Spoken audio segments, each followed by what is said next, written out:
My name is Naomi Jane, I'm Michelle Voigt. and you're watching Santa Barbara Talks with Josh Molina.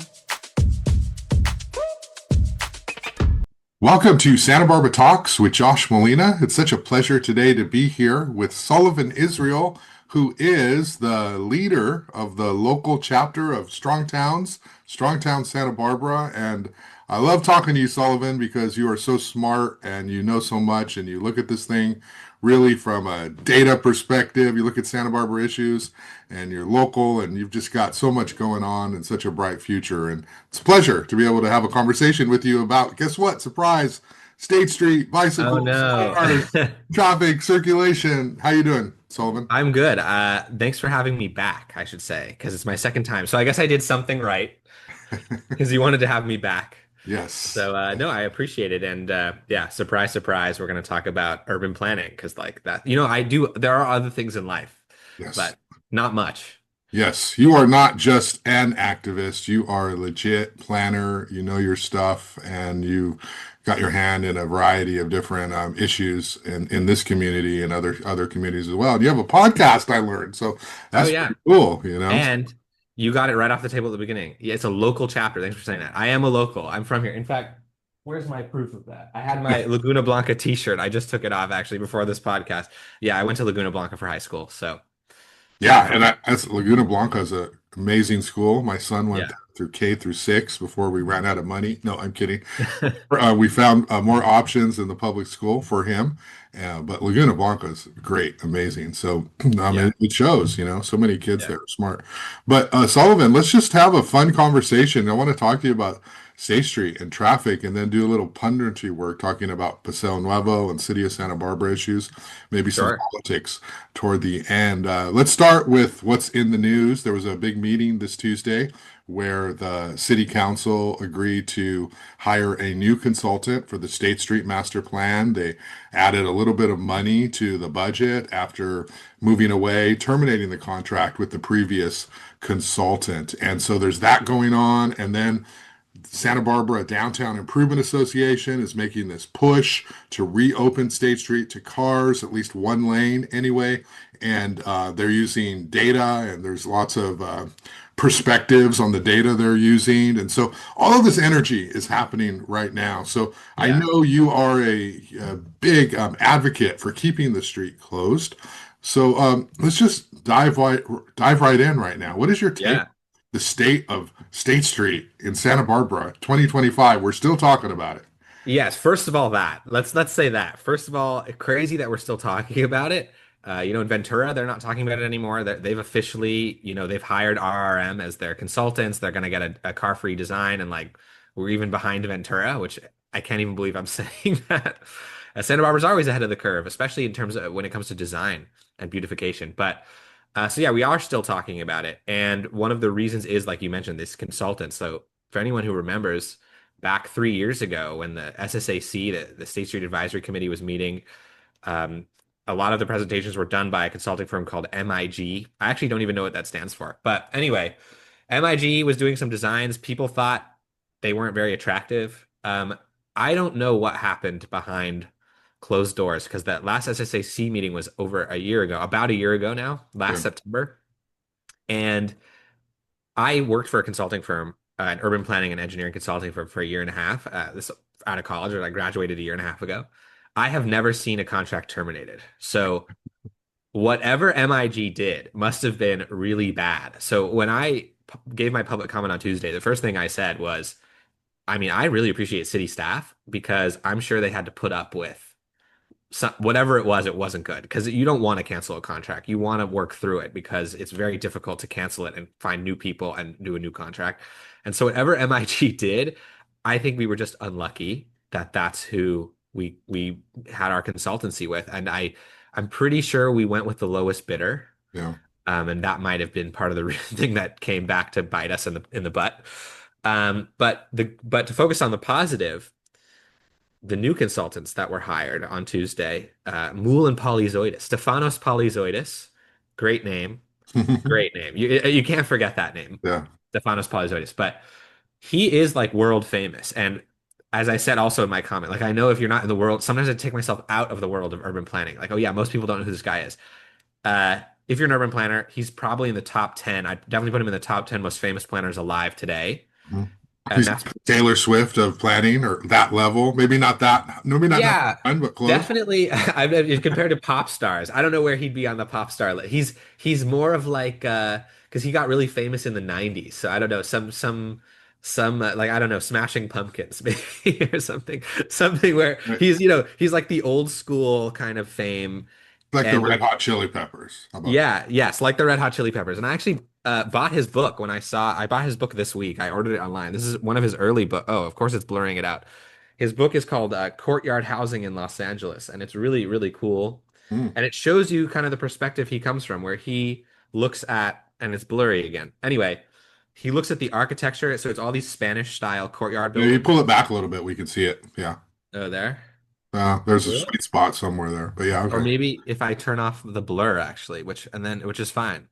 Oh, the Uh, background blur. Yeah. There you go. So yeah, here's the book. There we go.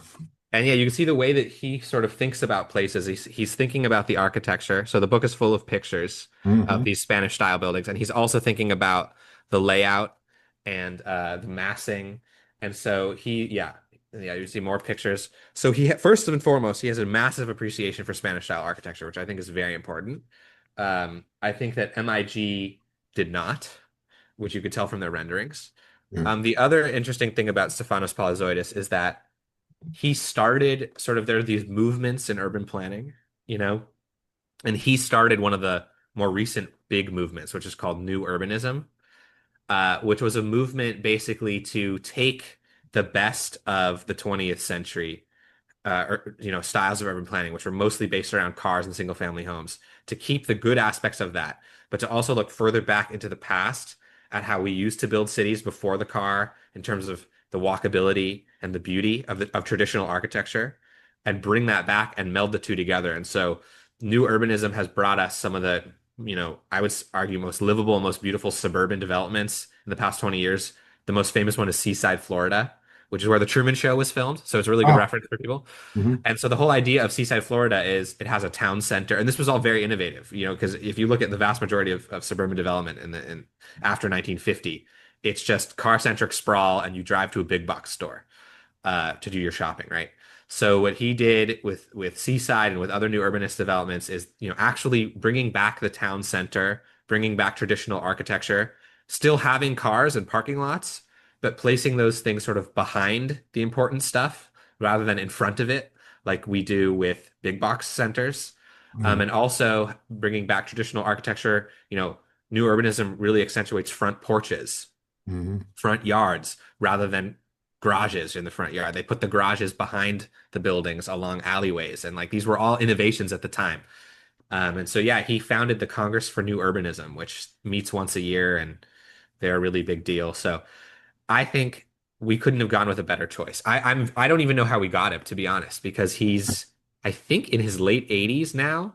So I would have assumed he was semi-retired, but I think he loves Santa Barbara. I know he spends time up here, and so maybe that's why he took the contract. But yeah, we're super lucky to have him, and he's definitely going to care about our history and our architecture, which with Santa Barbarians is like number one, right? So Are we going to get him at a city council meeting making yeah, commentary and testifying? I would hope so. You're I going to would be in the front row with your sign, put me on stage, You're going to be. Yeah, no, I'd love to meet him and talk to him because I mean, and pick his brain about all the cool projects he's done. And if anyone's interested, you can go on his website. There are dozens of projects. I mean, if you just scroll down, you just keep going past them, and some of them are really big. Like he did the downtown Los Angeles master plan, which I'm sure was a gigantic effort because it's about a very important, very large, physically large space, and then really small projects as well. Little courtyard developments and single transit-oriented developments around metro stations and things like that. But the thing that comes across on his website when you look at it is that there's a lot of hand-drawn stuff, watercolors, colored pencil work, and obviously the people who work for him. I mean, he has a whole team, right? And they obviously all they know what they're doing. So obviously I'm singing his praises, but Yeah. I I mean, think this that is an issue that I've heard with MIG was they accepted the lowest bid, which I believe they were compelled to by law. Yeah. However, the city has since changed that, and there's a variety of factors that they can lean on to choose the best contract for the job. And ultimately, the thing took forever, which is what everyone complained about. I want to ask you this past Tuesday, in addition to hiring the new consultant, the Santa Barbara Downtown Improvement Association has been making this push to talk or to open State Street to cars in one direction, basically starting, I guess, at the 400 block all the way up to the 1200 block where it's already open. And there's been a shift with this organization. In the past, it was primarily business owners, it was representing the business owner interests. And now it primarily represents the property owners. Now, I know there are business owners who are on the board and are involved, but it's now more of the tax structure is the property owners are being assessed for a whole bunch of great stuff happening on State Street. But part of this is, hey, they want to try to open it, and they presented their sort of argument. They have their own online petition going, and I wrote a story about that. I mentioned your petition in the last sentence, which you may know about. I Thank got you. I Yeah. got some emails on that. But what do you think of that? Obviously you are against this, but what's good about it? What's wrong? What's going on here with this proposal? Yeah, well, first of all, their association, they do great things on State Street. They're pretty, they're in charge of, they've been doing a lot of cleaning, right? If I'm not Yeah, mistaken. cleaning. So I think they've done a great job. I was traveling abroad recently, and obviously I've been in LA quite a bit. We're so lucky how clean our streets are. Like the amount of garbage is very small. I also think that when you're in a beautiful place, you're less likely to litter in it. So I think people naturally on State Street are more likely to throw things in garbage cans. But yeah, the Downtown Business Improvement Association, which is a bit of a mouthful, a lot of what they do is great. I'm super glad they're doing that and cleaning it. And, I'm not a property owner. I don't know what that's like. I hope to actually meet with them soon and just talk because I haven't gotten the chance to. I think that, a lot of people in this country, they talk about how people who disagree don't really talk to each other anymore. Mhm. And we just yell at each other online. And I agree. I think we need more dialogue between people who don't agree with each other. And I'm super happy that they reached out to me and I reached out to them about at the same time just to meet and talk. So when we do that, I'll get back to you and let you know. But yeah, obviously, yeah, I disagree with what they want to do. I disagree with the fact that they want to, they think opening up one lane to cars is a compromise. We've already done that actually in front of the Granada. We do have a block of kind of the vision that they have. And if you go there, I wouldn't call it successful. I mean, I think it's a little less successful than the other blocks. I know that the Daisy and some other restaurants had to take away their parklets Yeah. in order to accommodate that design. And, if you want to, it's nice that we sort of have a demonstration block so you can actually go see what it looks like. And I don't really see the point. I don't see the point of the one lane of traffic. I think we've been talking about State Street for years now, and a lot of the arguments are the same. The argument of, oh, people need to drive there to see what's going on, to choose where to shop. That argument never really made sense to me because if you're driving and you're looking around at windows and signs, you're not doing a good job driving.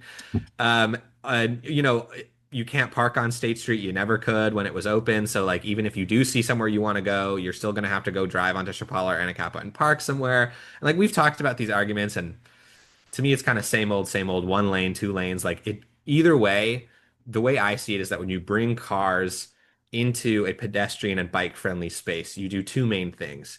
You take away some of its charm, some of its livability and its aesthetic beauty and you also make it more dangerous because the lowest common denominator of cars is like even if 99% of drivers are going to behave themselves and drive well, you know, State Street has a lot of bars on it.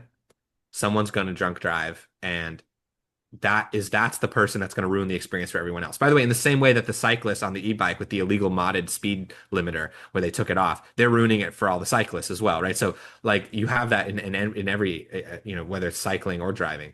But I can tell you, speaking of data, before the closure, before 2020, when we came out with our Vision Zero plan, which anyone can go look at online, the number three corridor for fatalities, serious injuries, and DUIs was State Street between Haley and I don't know exactly where. I think Haley to Carrillo was higher than the rest of it because obviously most of the bars are below there. Once it's been closed to cars, uh, that they do the Vision Zero every year. They look at where the most dangerous streets are. That section of State Street has completely fallen off the list. Mhm. It's not even in the top 70, obviously, because there's no cars on it. But Chapala and Anacapa are actually still on that list. I don't know if they're in the top 10. I think they're in the top 10. So yeah, it's like, okay, so you bring back one lane of cars. On the one hand, you're going to get probably more of this type of behavior, very, poor driving behavior, particularly at night, in a very bad environment because it is the most pedestrian, the largest number of pedestrians on any street in Santa Barbara are still going to be there. They're just going to be on the sidewalks and in crosswalks. And then what's the benefit? And that is a question I have not really seen answered. Like, what is the concrete benefit of having one lane of traffic, any lane of traffic? Like, what is it? I don't Well, know what it is. Yeah. the property owners have said their argument is that people need to be able to drive downtown and see what's on State Street. And that is important for businesses to have that visibility because if you're a tourist, for example, and you're coming to town, you would like to know what's downtown. And maybe those tourists are not all going to hop on to a bike that the city has or any of the private bikes that are available that maybe they want to cruise and sort of look at what's available. And they claim, for example, that even though the Paseo Nuevo development is going to go forward either way, what Kelly McAdoo, the city administrator, has said is they would prefer that there be vehicular traffic on the street, but it's not a deal breaker for them. The deal breaker for them is the, $39 million worth of free land, I guess. But that's a Yeah. different conversation. Um, Yeah. so there's that there needs to be some visibility for people to be able to move and see where they're headed. That the conceptual idea that people are going to all bike downtown and then shop and like buy things happens for some people, but not for all people. And I Right. think that maybe these people with cars and more wealth and they want to go shopping and they're going to buy things and that's sort of what they're saying. And also, I in my own observation, State Street is really popular sometimes, like when it's programmed. Or Mm. if you and I had lunch on a Saturday afternoon, it's packed. 500 block, it's there's so much going on. And I think they feel like in the evenings it is kind of dead sometimes. It's kind of dark, and unless there's an event programmed. So I Mhm. think they sort of feel like there's a lot of space being given to a smaller population for benefits sometimes, but what about the rest of the time? And so, like, if you ever been to Solvang, right? Like, they have cars there, but they close really early. Like, Yeah. stores close really early. Yeah. And so it's kind of like quiet, And so, that works for them. They like it there. There's not anything going on in the evening. And so I think I hear those sort of arguments as well. And then, of course, you have some of the nostalgia people who've been around Mhm. locally and they remember the days of being able to cruise downtown. And, if you're a senior citizen or somebody and you're not going to get out and walk, you're not going to ride a bike, but you want to experience that urban area, you can't really do that, right? You guess you could park and walk. So there's a few different things there. Does any of that make sense to you, or do you have any thoughts on, that argument? Yes. Well, they say that a picture speaks 1,000 words, right? Mhm. So I'm going to quickly show you this picture that I took while we were doing our petition gathering here. And I'm going to have to hold it up to the camera there. But you Okay. can see there's a person in a wheelchair signing our petition. Right. So I think with any group, right, it's hard to say, all older people want cars back or something like. Obviously, that's not the case. I mean, this guy was signing our petition to have no cars, and he was saying he's felt like it's never been more accessible. But I'll also say my favorite public comment on Tuesday, or one of them, was a guy who got up and, someone who wanted cars on State Street gave a comment and said, I have an electric car, and so I can't drive there. So another guy got up, he said, I also drive an EV and I drive downtown and I park in a parking garage and I walk up and down State Street. Mhm. So by no means am I And like what he said, this is not a war on a mode of transportation. I have never said let's close all of our parking garages. Let's get rid of all of our parking lots. Screw people who drive. Like I've never said that. The majority of people in Santa Barbara, in the South Coast, I should say, are outside of biking range to State Street. Mhm. So no matter what the design is, the majority of people will be driving to it. The question is, do they need to be driving on it? Right? And so in the case of this guy who gave a public comment, he's like, no, he's like, I don't want to drive on State Street. I want to drive to State Street. And the reason I drive to it is because it's one of the only places in the city where I can walk around and experience the type of place that doesn't have cars, right? Mhm. One of the other few would be like La Cumbre Plaza, which is very poorly designed. But Yeah. he's like, that's actually the attraction to me. And he also said, if cars were on State Street, I would actually be less likely to drive to those parking lots and come down to State Street because then it's just like everywhere else, and I might as well go shopping at Magnolia Plaza or whatever. You know, it sort of loses its specialness. And a number of people said that, both at City Council and when they've been signing our petition. They're like, the attraction for me is the thing that makes it different. And by the way, this goes for people. I've talked to people who come up here from LA, and people from LA and Santa Barbara, they have a bit of a negative stereotype about them. But hey, a lot of our economy relies on these people coming up. I have a business where I give historic walking tours of Santa Barbara, so I interact with tourists almost every week who pay me to show them around. Mhm. I've never had people who didn't know about states, never had tourists who came on my tour. Because what people do mostly these days before they go on vacation is they Google like things to do in Santa Barbara. For whatever reason, it's always Stearns Wharf, walk up and down State Street, Mission, right? The Presidio's never Courthouse. on that list, so I always bring people to the Presidio during my tour because Oh. it's a bit of a lesser known spot. But anyway, so yeah, they know to go there. It's like the number one thing to do. If you stay at a hotel, all the concierges tell you to do it too.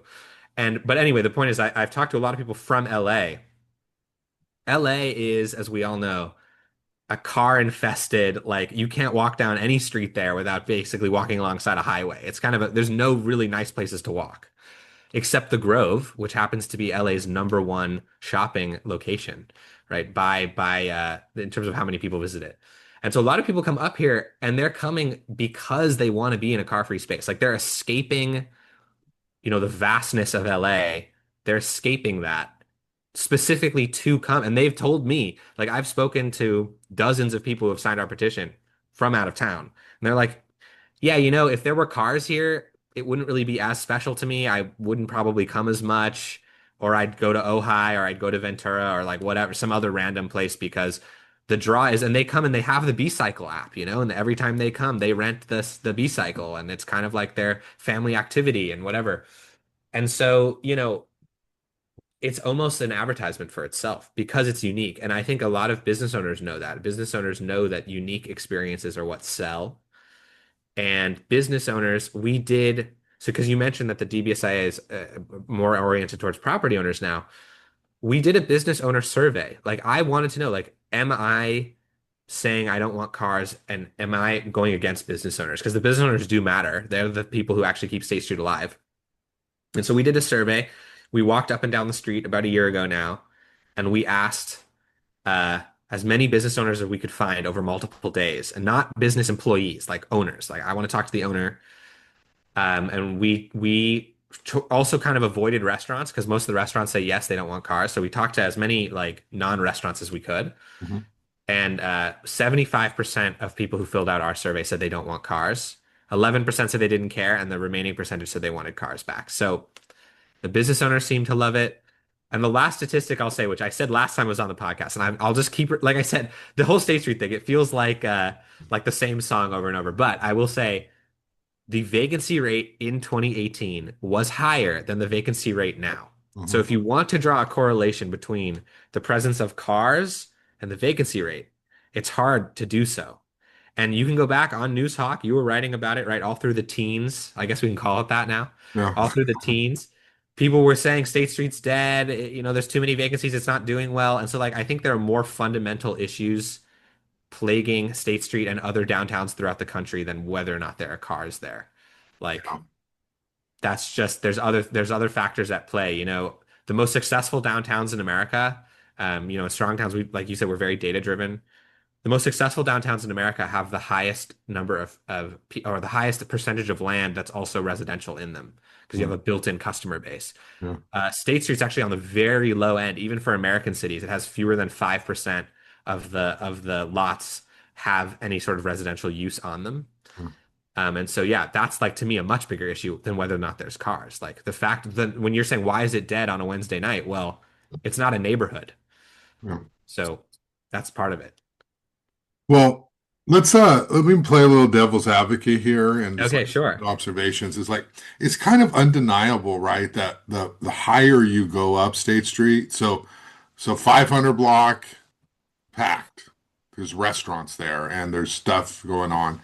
But if you get up to like the 900 block, 800, 900, it feels as though there's like less people, going on. There's fewer restaurants, and you get up to the 1200 block, there's more restaurants and stuff.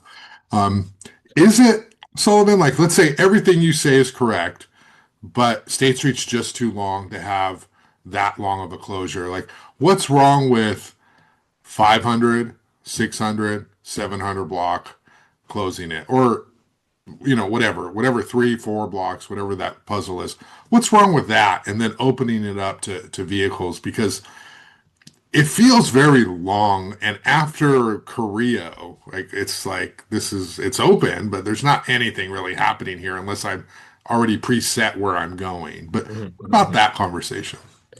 So, because you're playing devil's advocate, I'll respond not harshly, but I will say that the question assumes, right, that cars somehow solve the main problem in your question is this part of State Street doesn't feel alive. Hmm. And so the supposition in the question is that cars make a place feel alive, like that they solve that issue. So Hmm. I would fundamentally argue with that in the first place.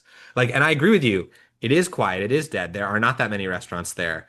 It's dead during certain times, by the way. On a Saturday, I think the entire promenade is, and on the Sunday, especially during the farmers market, Carrillo Oh, and yeah. State Street is Yeah. doing well, right? So it depends on when, but yeah, I would say it's more often quiet than not above Carrillo. But again, okay, because it's quiet, therefore people should drive down the street in 2-ton metal boxes so that it's less quiet. Like again, it doesn't solve the issue to me because it was funny actually when I was on State Street the other day, someone drove down a cross street purposely with the revved up engine, which is illegal by the way. Yeah. And it's like, okay, if we let that onto State Street, would it feel like less dead? Like I guess so, but it would also be unpleasant in a different way. Hmm. It would be dead in it to me it would be dead in a different way because part of the street would no longer be able to be experienced by someone on foot, right? It becomes the second you allow a car somewhere, it becomes off limits to someone on foot because it becomes too dangerous and like intuitively obviously scary. And I think and Stronghouse has said this a lot. Nobody is saying, at least nobody in Stronghouse, or not me personally, nobody is saying that the current design is good. The Okay. current design is terrible, Okay. right? The fact that it's a street that literally used to have cars and now it doesn't make for a good space. There are ways to make spaces feel less dead. Like I could say, for instance, you know where Casa de la Guerra is, right?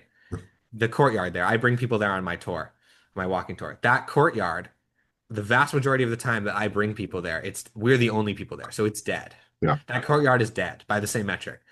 But I don't think anyone's saying you got to let cars park in the courtyard of Casa de la Guerra so that it doesn't feel so empty all the time. Mm. It's like that's not like a solution to that. It has its charm in that it's a quiet place. And I think that the design of it with the gravel makes it so that no one's thinking let's bring cars here. It has its own unique design feature. I think the problem with State Street is that it looks like cars should be there. It has curbs, it has asphalt. It's clearly not intentionally designed for bikes or for people.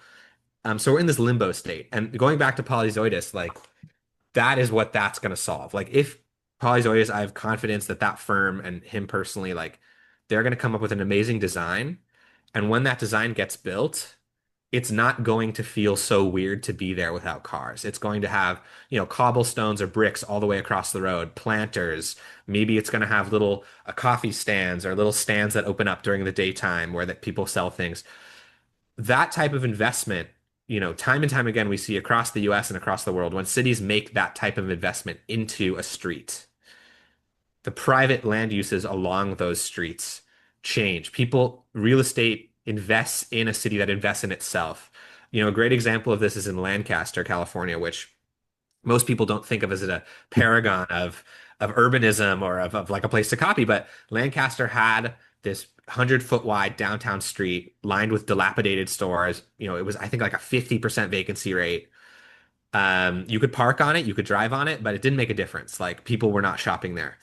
And so Lancaster invested, I think, $11 million into narrowing it to one lane in each direction, planting trees, widening the sidewalks, putting in parklets, and also 2 days a week, I think, not having cars. That $11 million has resulted in billions in investment. Like the vacancy rate is almost zero now. A lot of the lots have been redeveloped into mixed use. So like when cities invest in their public spaces, the private land use changes. So who's to say that if a polyzoidus plan gets built and it's all beautiful with trees and bricks and whatever, more restaurants open, right? And like, why should we give up that future, just to go back to the past? And the last thing I'll say on that too, and I know we're babbling about State Street forever, but or I am. The last thing I'll say too is, again, there is no in statistics, right? If anyone listening is taking a basic statistics class, you have correlation and causation. And in any system where you have a lot of variables, it's very hard to prove correlation and causation. And so saying that like this one variable of cars will solve this vast issue of vacancies, of the street not feeling alive, of not there not being enough housing, like all these issues that we have, there is no, I might as well say, hey, look, I love the color orange. I read this study that orange is one of the most popular colors. I think if we paint State Street orange, that's going to solve the problem. If I pitched that to you, you'd say, "What the heck are you talking about, dude?" I'm like, "No, no, no, it's orange. Like I'm telling you, orange is like the number one thing." And it's like, "Well, what does that have to do with anything?" And the same thing, if you say it's got to be cars on that street, that's going to solve it. It's like, why? Like, there's no study that you can show me that shows that streets with cars on them do vastly better than streets without cars. And in fact, I can show you studies to the opposite effect, right? That some of the most popular shopping districts in the world have the best experiences and are actually car free and are pedestrian oriented. So that's still where I am on that issue, if that makes Right. sense. So yeah, and that all makes sense. Let's talk a little bit about just how we got here, because I think part of the concern from some of the Santa Barbarans who've been around for a while, and they're the ones, quite frankly, who are, the biggest opponent or supporters of reopening it is, this closed under COVID, right? So Rob Dayton, who used to work for the city, a huge alternative transportation advocate, bike advocate. Let's close it. Restaurants can't eat inside because of COVID-19. Let's let them have outdoor dining. It was done very quickly with zero process, no review by anyone because it was sort of an emergency. And so I think if you look at that, that side will say, well, there was no study to say let's close this to cars. It was just done like by a staff person, essentially, under COVID-19. So those are the arguments they'll make. It's like, sure, Sullivan, let's study it. But there was no study to make the change in the first place. And now these restaurants have this incredible benefit of additional seating through outdoor dining. Of course, we've seen that pulled back a little bit recently. So there's some like history of the process there, as well, in terms of, well, we got here very quickly without a study. Hmm. The other thing, and I know Randy Rouse, the mayor, will be watching this, and he's hearing you talk, and Okay, hi. he's, and he's saying, "Oh, come on, Sullivan, who's going to pay for this?" Right? So that's the other thing. The Sure. city of Santa Barbara, as we know, is going to have another budget shortfall. They're thinking about all the different ways. They're thinking about a TOT tax. They're talking about a transfer tax, taxing cannabis. Everything's on the table. Even though we passed the sales tax last year, there's still some issues going on financially. The vision that you outlined, which sounds amazing, what would you say to those critics who say, well, who's going to pay for that? Hmm. How do we pay for that? Yeah, no, to answer your first question, and if Mr. Mayor, if you're watching, yeah, no, you're correct. There was no study. That is totally correct. Although I will say, if you go all the way back to the 1964 general plan, which is our very first general plan, one of the centerpieces about in the downtown chapter is about closing State Street to cars. So people have been thinking about it for a long time. I remember when I was in middle school, people were talking about it. Sure, that's obviously not a formal study, but it's not like it jumped completely out of the blue. Like it has been there as an Yeah. idea. And I'll also say that the proof speaks for itself. Like I think we're sort of living in this bureaucratic state where a lot of people are frustrated. Cities get stuck paying consultants tens of thousands, if not hundreds of thousands of dollars to do studies. We've done Santa Barbara's done economic studies like that, and people, the voters seem pretty frustrated by it. And LA is famous for spending millions on studies that they never really do anything with. So we have had an experiment rather than a study, right? We had a living experiment for almost 6 years now. And so we can measure the metrics during the time the street has been closed. And I actually would argue that those metrics, because they're real world metrics, are more valuable than any sort of theoretical study would have been. And I'll say it again, vacancy rate lower than it was in 2018, right?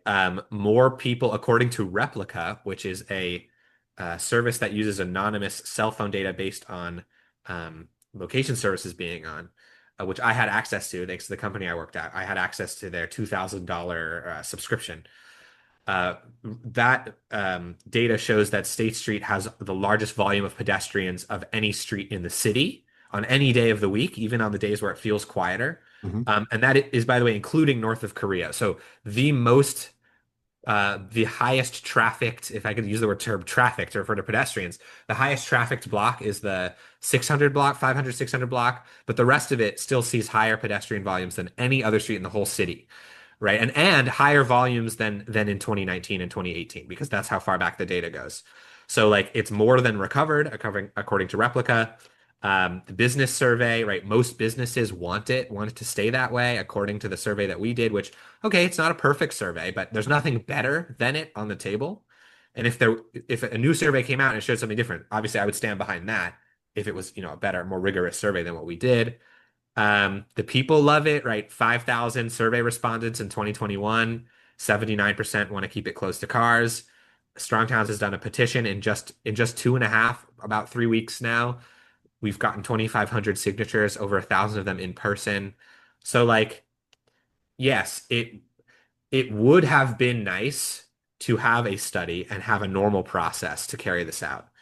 We didn't get that opportunity, and now we're in a place where we've gotten to experience it for 5 or 6 years, and people love it. And so now the question is, what do we do now? And like I said, we can examine the real world data, and I just ran through some of it. And another commenter actually on Tuesday, he said something really cool, which is that kids have gone through high school and kids have gone through USSB and their entire times there. State Street has been closed to cars. So for them, it's become like part of life. It's become normal, which I thought was kind of a cool point. So yeah, that's what I would say about those arguments. And I'd compare it to the famous story, which I tell people on my tour, is about why Santa Barbara's Spanish style, right? There was this earthquake, and Mhm. then there was sort of like an emergency order within a week where they passed these laws about stylistic guidelines in El Pueblo Viejo, making it Spanish style. And if the city council back then had said, whoa, whoa, whoa, whoa, whoa, we need a study. What is Spanish style architecture going to do to downtown?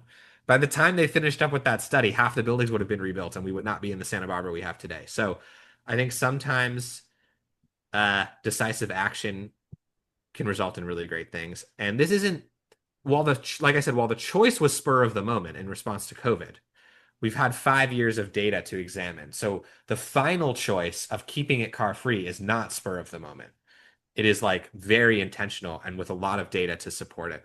And also, I'll throw it in. We don't want to be outdone by Ventura, folks. Okay. We don't want people choosing to go to Main Street in Ventura instead of State Street because it's car free, which a lot of people will do because it's closer to LA. So, Yeah. and then to your second point about funding, I do like the movie theaters at the Collection in Oxnard. They have way yeah, better theaters in Oxnard than they do Santa Barbara. So, yeah, yeah. And I would encourage people to visit there because the parking is actually behind those Mhm. stores there. Anyway, go ahead. Yeah, so that's sort of a fake downtown, right? Where they tried to build from scratch.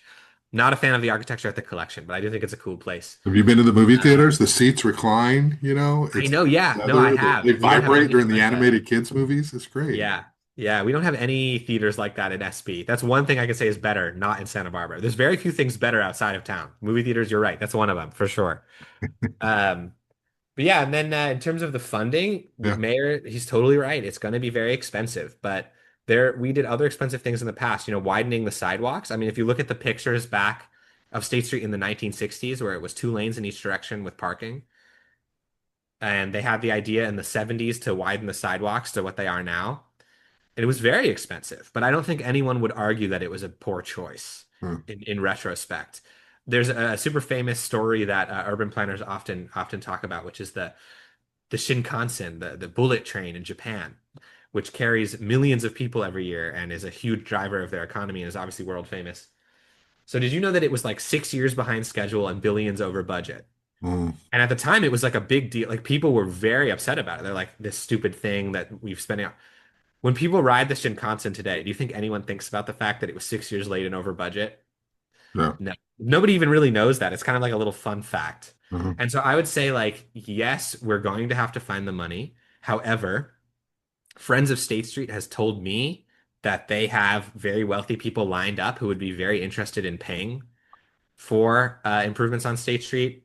As weird and skeptical as you might be towards that, they've told me that that's how Moxie was funded.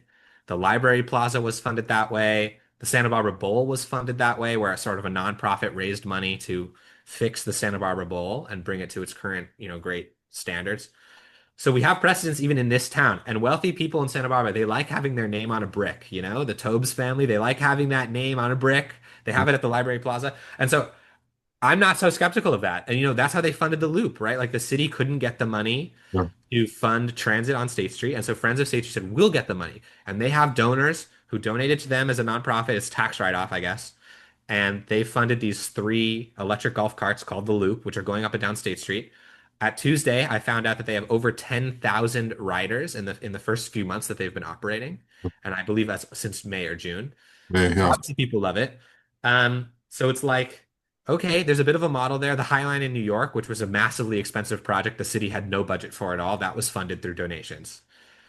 So, I think that there's definitely potential there. And I also will say, if you're an investor or there's a mindset of paying a large upfront cost for a better payoff in the future. So I already talked about payoff in terms of real estate investment, like how Lancaster and how other cities have seen. There's also maintenance costs. So because of how heavy cars are, infrastructure that supports cars is the most expensive type of infrastructure to maintain. And so it's like very intuitive, right? When you have these large cars driving on roadways, they wear down the asphalt pretty quickly, like 5 to 10 years on a busy roadway. 20 years is sort of like the max before you have to repave. Bike paths and sidewalks. I mean, obviously you have trees that can ruin sidewalks, but in terms of just pedestrians walking and bikes rolling over bike paths and sidewalks, those can last decades, far, far, far longer than car infrastructure can last. And so even though the upfront cost of remodeling State Street into a pedestrian and bike-oriented space might be very expensive, the maintenance cost on that is going to be far lower. It's not going to need to be repaved. There are streets in Spain and Italy that the stone pavers in their city centers where it's all where cars aren't really allowed. The stone pavers are like hundreds of years old. Mhm. Like pedestrians and bikes do not wear down pavement in the same way. So it'll be, you know, pave it and forget it. You kind of be maybe the ad for it Yeah. uh, compared to our car streets. So there's that too. So let me ask you about the thing that bothers me personally the most. Mhm. And in my reporting, I try really hard to, talk to both sides and everybody and get it all out there objectively. But, the e-bikes, right? And that's just not me. And so I agree and like a lot of what you're saying. The funding thing is its own sort of question. But when I'm down there, which is a lot as a reporter and sometimes just as a dad, is there's the e-bikes like are down the middle. And so we've traded to some degree the cars for the e-bikes and the motorized ones and the ones that are, I guess, illegal and they go faster than they should. And there's a little bit of a demonstration culture, like there's a little bit of showing off that happens. Look at me, just like the people who used to cruise in cars.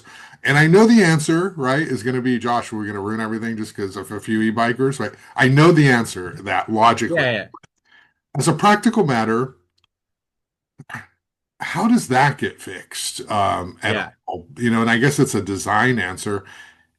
If somehow there could be, and I don't want to like agree with Mike Jordan for a variety of reasons, but could we ever foresee a scenario where you do have like a family and like a tricycle and they're rolling down and it's like all kind of calm and quiet and not necessarily this look out around you, there's high-speed machinery coming at me in Mhm. even in a no-car setting. Yeah, absolutely. To Mike Jordan's point, I wanted to meet with him and talk to him about it. I see little kids. I mean, again, I've been interacting with like dozens of people, Strong Towns as a group, hundreds of people who have told us that they purposely come to State Street so their kids can ride around with training wheels. So I've seen it all the time. And Michael Montenegro posted a video that went kind of viral last week of a little girl in like a tiny little fake electric car rolling around. So I think it's still there. At Yeah. the same time, yes, 100%. There are e-bikes cyclists who behave very, very poorly, and they are ruining it for everyone else. And yes, many of them are on illegal bikes, so they shouldn't even be there in the first place. For anyone that doesn't know, those bikes are considered illegal because they've taken off or they've modded in some way the bike that the speed limiter. So e-bikes are supposed to be limited at 20 miles per hour, or 28 with pedal assist. There's different classes of bikes, but they've taken off those restraints and are somehow going faster than that. That is illegal. There should be enforcement. Like those people, it's illegal on any city street, by the way, not just on State Street. And so there needs to be a crackdown on that behavior. At the same time, as bad as it feels and looks, and again, the design definitely makes the whole thing worse, right? The fact that it's this broad, empty asphalt 100% makes it worse. It would be, I would say, literally just painting the street with different colors would immediately change it. Obviously, putting brickwork across the street would also change the behavior and the speeds, right? So there are things that would. However, looking at the data, both countrywide and specifically in Santa Barbara, it is more of a fear than it is an actual reality in terms of people getting hit, pedestrians getting hit by e-bikes and seriously injured compared to, cars, right? Like 41,000 people a year die in car accidents. I think 5 people died last year, pedestrian on e-bike accidents across the whole country. On State Street specifically, there haven't been any recorded, not that I know of. There haven't really been any recorded, definitely no fatalities, like for sure, or serious injuries where pedestrians been struck by an e-bike. And so in that sense, it sort of just looks worse than it is. And it does look quite bad. And there is a potential for it to happen. All I'm saying is that it hasn't happened. Whereas we have data that when there were cars there, like I said earlier, it did happen, right? It was like one of the highest corridors for fatalities and injuries in the city. Um, so yeah, I think that there is a very easy fix, which is like you said, it's the design, right? It's both the enforcement of the illegal bikes and then it's the design. Because I have an example for you. Do you know when you can go on State Street and not have the e-bike problem? Oh, what time? Yeah. When is there not an e-bike problem on State Street? When and where? I don't know. I mean, I think that there is. I've tried to walk in the middle. Now you can't. Now you walk to the side. I don't know. When is there not a problem? I don't know when it gets dark. I don't know in the So I'll evening. say, sorry to quiz you on the spot. No, I was going to say the farmer's market. Oh, okay. I've been at the farmer's market a lot recently on Saturdays, and it's so packed with people that bikes literally physically can't speed through. Yeah. And so that's a great example of how the design or the behaviors in a space influence other behaviors in a space. And that's called enforcement through design. That's like a whole, and there's books on this, right? And so most of the time, the reason you have the speeding e-bikes isn't because necessarily because that's the default behavior of cyclists, although for some of them it is, obviously. But it's also because there's nothing to stop them from speeding in the first place. Whereas during the farmers market, when you have hundreds of people milling around and the gaps between people are like 2 feet wide max, you literally can't speed there. And that's a self-enforcement mechanism. And so the question I think is, how can we get State Street to be like that more often? Like very busy, the e-bike problem will go away. How, and at the same time, how can we design State Street in a way, like I said, whether it's bumpy cobblestones or whether it's a meandering path instead of a straight path, or whether it's planters, where those behaviors, like you make them physically, literally physically harder to do, but also less intuitive. It would make less sense to speed through that space. And like I said, there's books written on this. They've done it in other cities very successfully, so it's not rocket science. Um, What and about you're yeah, a planner, and what about just like a park, grass? Like I think it would be amazing, if it were like an urban green space. Now I know there's water and all of that, and it's a different sort of thing. But if it's like a place you could like go and like just like hang out on a park and bring family, lounge around, and that eliminates the whole bike thing altogether, I guess. But what's the problem with park-like conditions, there instead of Yeah. sort of the cobblestone? Hey, I don't think there is. That's another idea that could definitely be on the table. The hardest thing you'd come up against with that design is the fire lane requirement. Oh, yeah. So what we brought up in our Strong Towns letter is like no matter and this is very important, right? Like no matter what this design of State Street is, no matter how much you hate bikes, by law, there will always be a 20-foot wide clear space up and down the entire length of the street. Now, that clear space can meander. It has to have a turning radius that a fire truck could get around though, so I can't have like 90-degree turns in it, but it can meander. It'll always be there. And it'll basically always look like a place for people to bike, like even if you put up signs that say don't bike here. Mhm. And so then the question is, okay, if that's a condition that has to be met, how do we make it so that we get the bike behaviors that we want? And like I said, I think part of it is making that space meander. Part of it is paving it with cobblestones because the fire trucks don't care if it's a little bit bumpy. Like it's a giant fire truck, right? That doesn't really affect them in the same way that it affects bikes. So yeah, I think we have a design constraint that we're sort of stuck with. And so to me, I will say, by the way, one of the weirdest arguments I hear is, I hate the bike so much. That's why we should bring back cars. I'm Mhm. like, That's wait, that's an argument a lot of people make. right. And Yeah. I don't understand. Then wait a minute. You don't like bikes because you feel like you can't walk where they are. And therefore, you want to bring back cars where you definitely won't be able to walk. Mhm. Like that is one argument I just don't get it. Like I've heard it also from people and I'm like, so you want it because you don't like how inaccessible the street is, you want to make it more inaccessible or something? I don't know. And also just more dangerous for everybody, like I've brought up before, more dangerous for cyclists too. I also think that we shouldn't ignore the vast economic benefit of these bikes. So we know that from B-cycle data, which they publish every year, over 2 million miles has been ridden on the B-cycle system, which, by the way, a gigantic win. Like most cities do not have that kind of success with bike share. However, an entire half, 1 million of those 2 million miles have been ridden on State Street between Haley and Victoria. Mhm. The other entire half is on every single other street in the city Yeah. combined. So this is not just some little side problem. This is like no, like half of our bike share is happening here. This is not a problem, actually. I would argue it's an incredible benefit of closing the street to cars, is we've had this increase in cycling, which is a stated goal that we have across many plans, Vision Zero plan, climate action plan, bike master plan, whatever. A lot of those miles are being ridden by tourists for sightseeing. They end up spending money. That's a great thing. A lot of it's being ridden by locals too.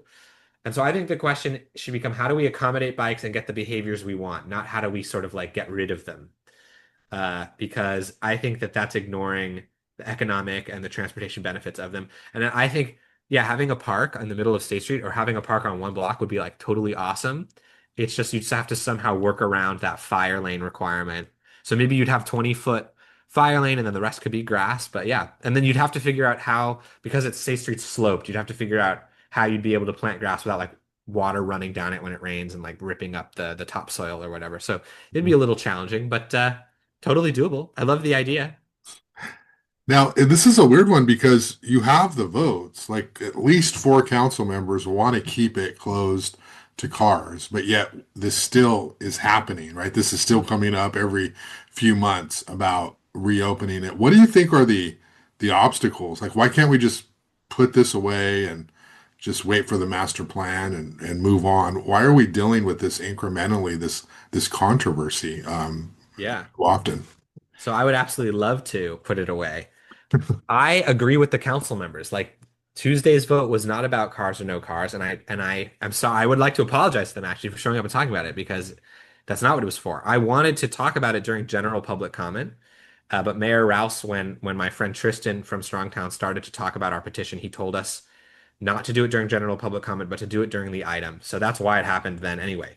But the broader picture of why are we still talking about it, part of our petition is because of the Downtown Business Association petition. Like if they weren't doing that, we wouldn't really feel the need to do what we're doing. We want the master planning process to go through. Yeah. I also blame MIG. Like they obviously sucked so bad that not only were they fired, but they just confused the public. Yeah. Something I want to tell your viewers, the number one comment that I get, that I've gotten when I'm out on State Street getting people to sign our petition, people are shocked that it's still an ongoing conversation. They go, "What do you mean? Who wants cars on State Street? People are still talking about this? What are you talking about?" I'm Mhm. like, "Yeah, no, it's still on the table. It's an ongoing conversation." And people are like, they think it's a settled issue. So we're not even hearing from all these people because they think they don't even know who their council member is, by the way. Like people will tell me, "Oh yeah, I live in San Roque. Do I have a council member? Am I in the city of Santa Barbara?" And I'm like, "Yeah, it's Eric Friedman." Yeah. And they're like, "Oh, who is that?" Like people don't know. They don't know what's going on. And so there's a lot of that going on too. Um, yeah, no, I wish we weren't talking about it. I wish it was a settled thing. But like as long as there are people who are trying to bring cars back, we have to fight to not have cars. We have to fight to keep it open. I call it keeping it open, not keeping it closed. It's open to pedestrians and bikes. Once cars come back, that space will then be closed off to us on our 2 feet. We will no longer be able to walk there. So I would consider that closed, more closed than it is now anyway. And so yeah, it's been exhausting. It's been exhausting for all of us. I hope this master plan is fantastic. I hope we adopt it. I hope we are like Ventura. Ventura put it to bed, right? Ventura, they had a lawsuit against them from some property owners. That lawsuit completely failed, and Ventura is now their main street's officially car free. No one has to worry about it anymore. I hope we get to the same place. Yeah, well, we'll see what happens with all of this Downtown Improvement Association data and whether it formally comes up on the council agenda again. But I think keeping it closed is in a good position unless someone flips their vote, during election year or something. But during election year, I don't know how smart that is. So we will see. Right. But I want to ask you about something related, Paseo Nuevo. So there's also this humongous conversation going on right now about what to do with Paseo Nuevo. There's this effort. The city is working with the firm Alliance Bernstein that owns the long-term leases, and they're working with a developer, the Georgetown Company, to build something there. And they're talking about 233 units above West Ortega around Chapala, and then another 80 to 85 units on a parking lot, I guess by Canon Perdido facing the Canary Hotel over there. And there's a lot going on. We're not going to have a big, deep conversation on it. The city's giving away the land. Essentially, though, the little punditry, I know you're not like the expert on this issue. None of us is. Everyone's figuring it out. But what do you think? Is it good to bring like this market rate, this affordable housing downtown? The city's giving away the land. There's talk about bringing a downtown grocery store. Somebody said Erewhon would be like, the choice. What do you think of Paseo Nuevo, Sullivan, and how does this factor into the conversation?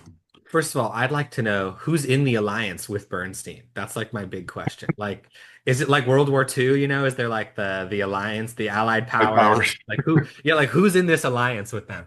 But yeah, they're almost $1 trillion firm, which is like, they I'm guessing they could give a crap about Santa Barbara, right? They have a lot bigger investments and things that they're worried about. So we have to keep that in mind. At the same time, housing downtown, it's something we've wanted for years. It's absolutely fantastic. Like we need housing downtown. Part of, like I said earlier, part of the low pedestrian counts on the side streets, part of why it feels dead is because nobody lives there. And also when, like the Downtown Business Association was comparing foot traffic in other areas of the city to foot traffic on State Street, the other areas they were comparing have grocery stores in them. Grocery stores are one of the largest drivers of visitations of any type of business in a city, right? Because everyone has to go grocery shopping. You don't have to shop for clothes anymore. You can order them online, but everyone has to go grocery shopping. So having a grocery store downtown would make that whole block feel alive. As long as that store is open, people would be coming in and out. Now, if it's an Erewhon, obviously it's going to be a certain type of person shopping there. That type of person does not include me because I don't go for $12 strawberries. Yeah, and $25 little pieces of sushi. But so it's up to the tenant. If they think that enough people, if Erewhon thinks there's enough of a market in Santa Barbara, all the power to them. I'll just be glad that it's busy and it's alive and whatever. I wish it was another store. Who cares? In terms of the housing, yeah, I'm not an expert. Like you said, I know that the city's giving away their land. I know that Alliance Bernstein basically has the city's arm behind their back because you know, Alliance Bernstein doesn't have to build anything there. They could say, "Hey, we don't feel like it," and just sit on that 44-year lease for the remaining 44 years and do nothing. And so they're a hard partner to bargain with. They're building fewer units than could technically be built on that land. right? It's zoned for more, like a few hundred more, is my understanding. So that's a little disappointing. It is kind of weird that they separated the affordable units from the market rate because the affordable units are going to be all alone in that building over near the Canary Hotel. The market rate units are in that building on Paseo Nuevo. From my understanding, the reason to do that is because the affordable unit building can be given over to the housing authority for management. Yeah. The units are interspersed in the main building. That can't happen. So it feels like they're being segregated, but at the same time, it's nice to know that the housing authority would be in charge of it because they do a very good job. They can get tax Uh, credit financing. right. It's all itself. Yeah. So it's weird. The whole thing is weird. But no, overall, yes, I love the idea of building housing downtown. The Macy's building is already really tall, so it's like it's not in a place where people are unused to seeing a tall building. The proposed building is going to be shorter than the Balboa building, which is on the same site, right? So it's not even going to be taller than that.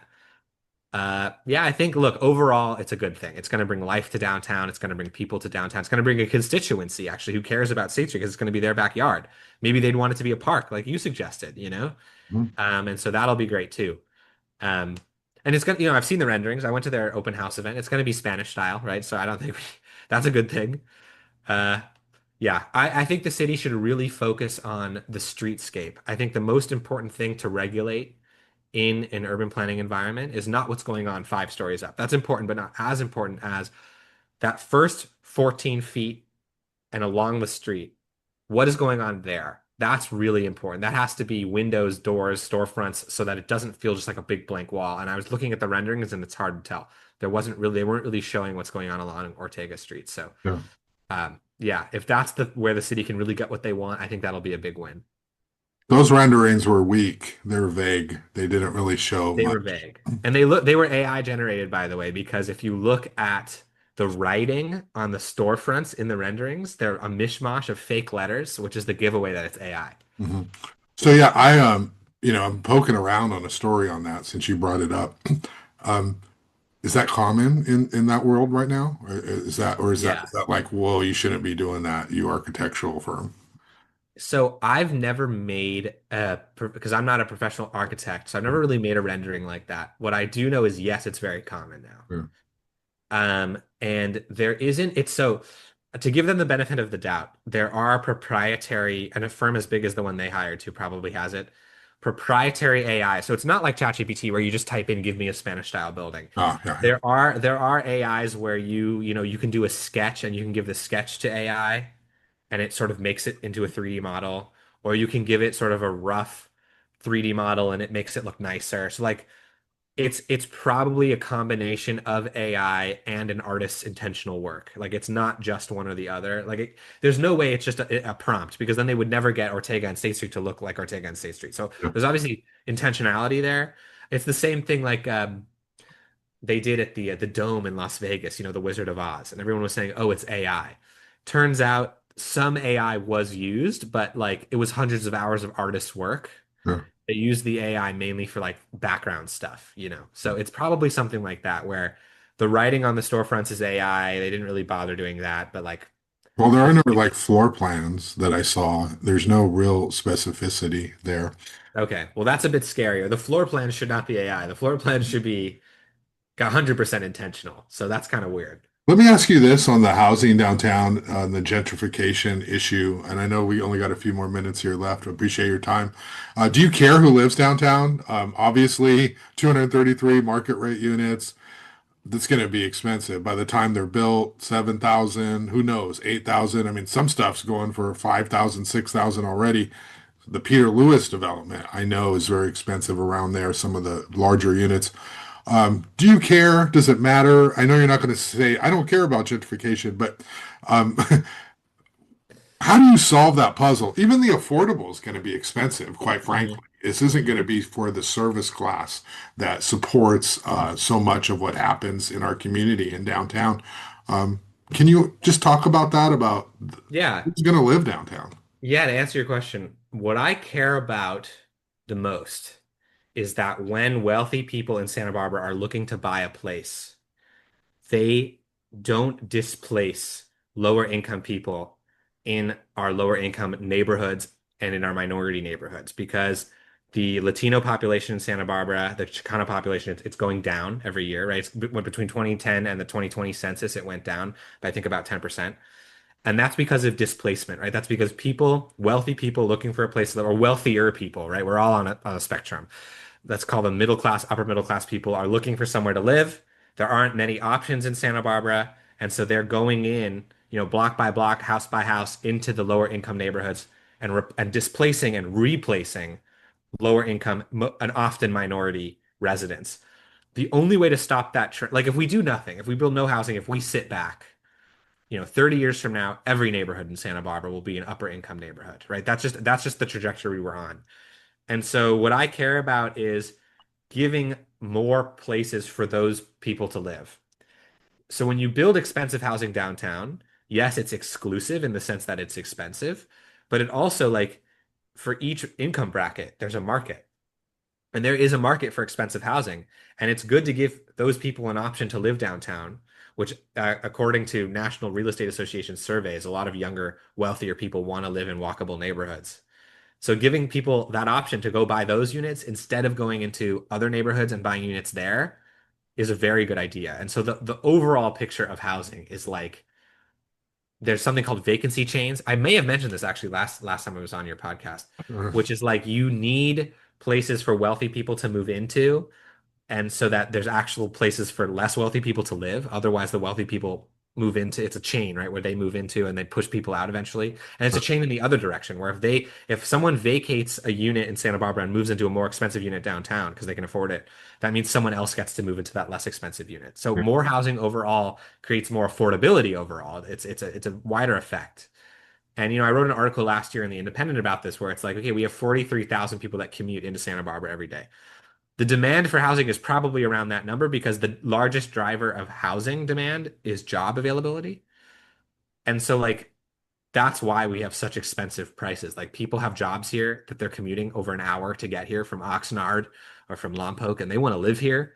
mhm. Um, and I think it's important to provide those people places to live because their quality of life is terrible with their hour-long commutes, right? So and once we solve that, then the demand actually starts to go, there will always be demand to live here in terms of, people who want to retire here, but actually at least satisfying the demand related to the jobs is really important. Um, and yeah, and I also think that we do need a lot more capital A affordable, as it's called, like the affordable subsidized units that we're building. We need a lot more of that. I think that the city, because in the meantime, right, it's going to take decades to build enough housing to satisfy demand. The city owns a lot of parking lots. They can put the parking underground or keep parking on the first floor, build housing above it. And if it's the city, they can build subsidized units and hand them off to the housing authority, or we can figure out ways to fund the housing authority. Greg Hart, I saw him yesterday, and he was talking about ways to fund the housing authority, and like that's super important too. So I would say it's a smorgasbord. It's all of it. It's not one or the other. Yeah. Yeah. Yeah. All right. So just last question here before I let you Yeah. go. Just a little punditry here. Um, and also just checking in with you. You're 25, Sullivan, which always That's blows right. my mind just Yeah. because, I just might, I won't say that, but look, you look older, but you're only 25 and you Thanks. got this huge brain. And so it's so cool to talk to you about that. So you have lots of time here, but I do. we have election coming up. Your name has been tossed around. Like maybe someday you might run for something. Certainly strong townspeople are in the conversation to running for seats. What do you think? Do you have any current political aspirations or what's going on next year?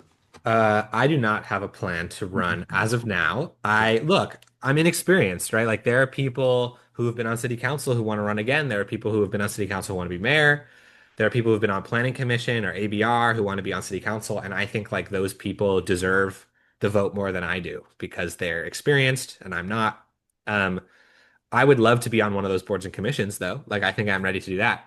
But in terms of running, I would run if I thought that, and I'm waiting to see. So I'm saying I'm undecided. But if there are more qualified people running in my district or for mayor, and who, by the way, just on a practical level, are more likely to win than me, right? So like there's that too. But if they represent my values and they're running to represent me and I feel like they represent my neighbors, like I don't feel the need, I don't have an impetus to challenge them just because I want to be on city Your council one day. ego is not, I must be on the council at 25, right? Yeah. Yeah, I'd like to one day be on city council, but like, yeah, if there's some really qualified person, I think they're great. Like, I'm not going to ruin their chances just because I think I need to Mhm. just for the sake of it. But I don't know who's running yet, so I'm gonna wait and see. You know, and if they are as unqualified as me, then maybe I'll run too. So yeah, Yeah. yeah, Yeah, yeah, well, Strong Towns is a big constituency, and so anyone who runs from Strong Towns is going to have support, and that's what it's all about. It's about grassroots, getting people to come out and support you who are on the ground in the community. right, So right. that's Yeah, that's no. happening for sure. And the important thing is like the reason I want to run is not to represent my viewpoints, but to represent the viewpoints of like, yeah, the Strong Towns constituency. There are all these people, and they are somewhat represented right now, right? Like on council, whether it's about State Street or other stuff. And there are lots of city staff who we love and who want to build, more bike lanes, for instance. But yeah, there is a growing constituency of young people. It's not just young people, it's actually lots of people who have sort of a strong towns agenda, bike lanes, more housing, more beautification, all that stuff. And I would love to represent them and that. Yeah. You guys do any work in Goleta, or is that going to be an issue at some point? Because I live in Goleta, and it's very vibrant. It's very active. There's so much going on here, and we've got all the tech companies are here. And I imagine you cringe if you ever go to Costco or Camino Real Marketplace or Target, but they are constantly busy with people. So you guys have any talks of expansion beyond Santa Barbara?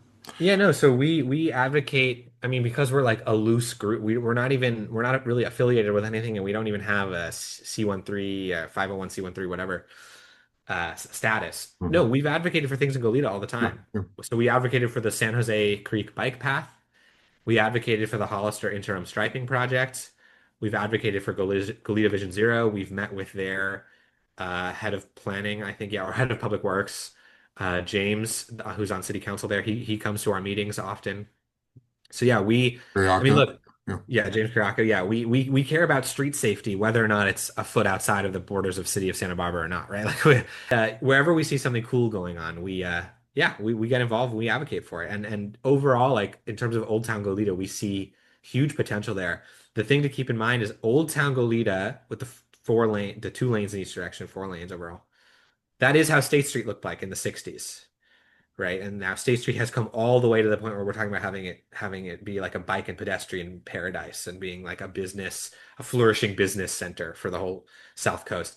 So I think that Old Town Goleta is at the very beginning of that journey. I don't know if it ends in a car-free space because it is 100 feet wide and State Street's 80 feet wide, but I do think that it ends in a space that's similar like to what Lancaster did, where it's lined with shade trees and wider sidewalks and bike lanes, and that will improve the quality of life and the safety for everyone there. I know it was one of the most dangerous streets in the entire state is Hollister and Old Town Goleta in all of California, which is I mean per capita, which is totally wild. So yeah, and I'd love to see over my lifetime here. I hope to be in Santa Barbara for the rest of my life, and I would love to see Old Town like become another sort of State Street, like another regional shopping district, and also with housing and all that good stuff. So yeah, I care about Goleta. Cool. All right. Well, Sullivan Israel, appreciate your time. We went a little bit longer here, but there's so much to talk about, and I always enjoy it. So thanks so much, and good luck to you and all the things you're working on. Thank you. Thank you. All right. Yeah. Have a good day. All right. See ya.